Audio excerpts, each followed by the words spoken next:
stand there. You are still the best in the world. I need your help. The plot thickens. The Catledge family are socialised in the south of France. There's a woman who has them believing she's a spirit medium. You are the greatest debunker of fake spiritualists. She won't fool me. Congratulations on the movie, first of all, guys. I really enjoyed it. It's a really fun movie. I love Woody Allen movies. I'm assuming when you signed on, part of the reason was because it was a Woody Allen movie everybody wants to do it. And this was the first Woody Allen movie either of you has done, right? So, and did I read correctly that your first dog was named after Alvy from Annie Hall? Yes. Like, so not my first dog, but a dog. dog. A dog in my life was named Alvy, yes. So was it the script or was it Woody that made you sign on?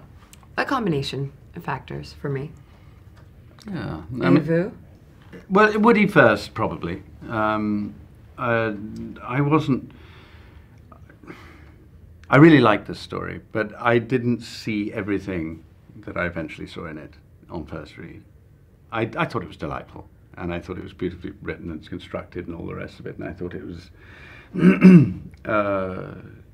I didn't realize just how many nuances that it offered on first read. Okay. Or even on first watching of the film, actually. I think, you know, it really reveals itself if you see it more than once. Okay. And is it true there's no real rehearsal time when you're doing a film with Woody? How on earth does that work? Do you literally just turn up to set and... He says action, and the camera's rolling. Is that not scary? Not always. Well, that's what happened to us. No. I'm talking day one. It wasn't just rolling. Well, it wasn't... We spoke to him a bit. No, I didn't. You stood... Yes, we did. It wasn't quite rolling. He waited until I was standing where he wanted me to start.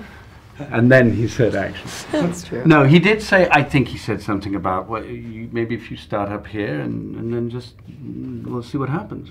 He didn't do a rehearsal of that scene. Yeah. That I remember. It was just, you were by the car, and the scene isn't in the film, by the way. He reshot it. We reshot it. Yeah. Oh my God. We spent half the day going over it. and over and over, and then he did it all again at the end, and then it didn't make the final cut. Do you know when you tear your hair out when something like that happens after all that work? I was just relieved it It's wasn't just in the scary, film. yeah, exactly. Yeah.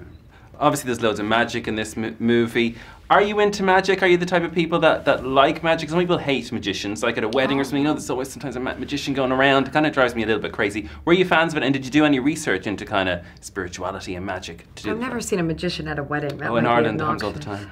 I know, but I love watching magic. I love magicians. But I think it's like all performers. It depends if they're good or not. Yeah. I mean, there are some extraordinary magicians, and part of the act, you know, I used to know a fellow quite well who was a professional magician, and part of the act is the banter, if you're doing close-up magic, because it's all to do with diversion and getting people sort of focused on what you're saying and comfortable and misdirecting, you know, this hand's doing that and that's what you're looking at.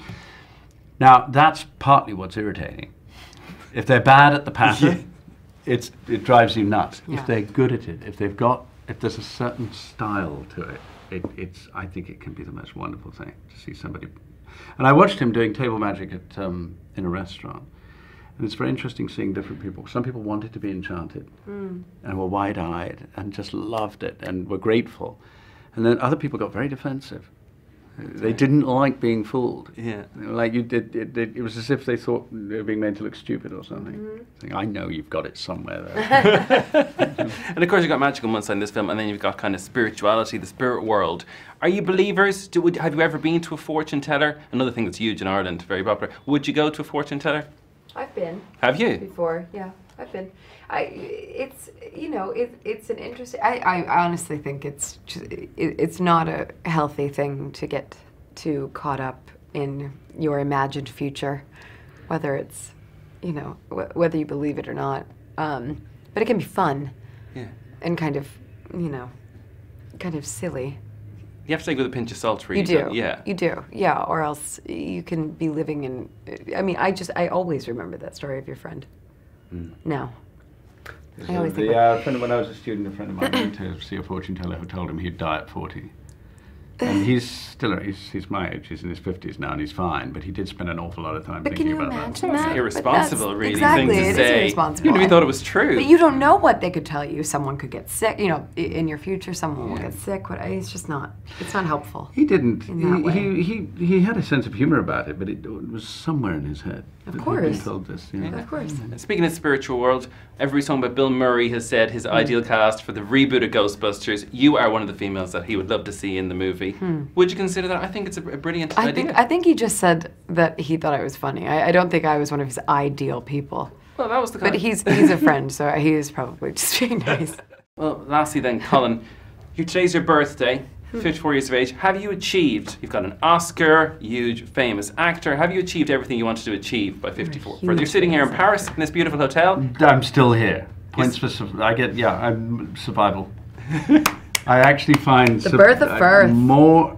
I put more emphasis on the survival achievement than just about anything, really. I love it. And I meet a fellow actor of my age who was there from the start. I think we're still here. Brilliant. Guys, congrats on the film. Pleasure to talk to you. Thanks a million.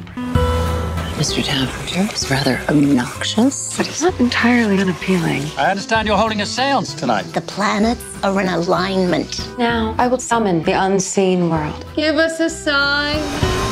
The more I watch her, the more I'm stunned. Could she be real?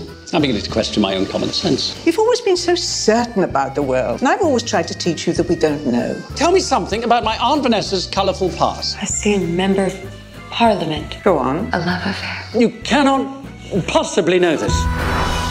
I'm overwhelmed, Sophie. I never dreamed you could look this beautiful.